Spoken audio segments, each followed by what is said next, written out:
Trump అనే పిచ్చోడిని ఏం చేయాలో తెలియదు.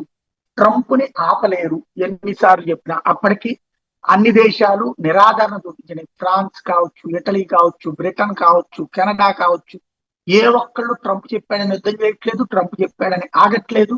నడిచిపోతుంది. అమెరికా అక్కడ ఒంటరైంది. అయినా సరే ఒకవైపున యుద్ధం కొనసాగుతూనే ఉంది.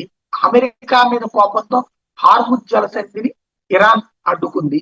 ఇప్పుడు ఇరాన్ ఓ సంకేతం ఇచ్చింది. అమెరికాని మీరు పట్టించుకోకపోతే, అంటే అమెరికా రాయబారుల్ని మీరు బహిష్కరిస్తే గనక మిమ్మల్ని మేము మీ షిప్స్ పోనిస్తామని. అలా చేస్తే పరువు పోతుంది ఈ దేశాలకి. కాబట్టి అలా చేయకుండా మధ్య మార్గంగా ఏది ఒక్కొక్క షిప్ కి 19 కోట్లు కట్టి తీసుకెళ్లే దానికంటే ఇరాన్ తో రహస్య ఒప్పందాలు చేసుకుంటున్నారు.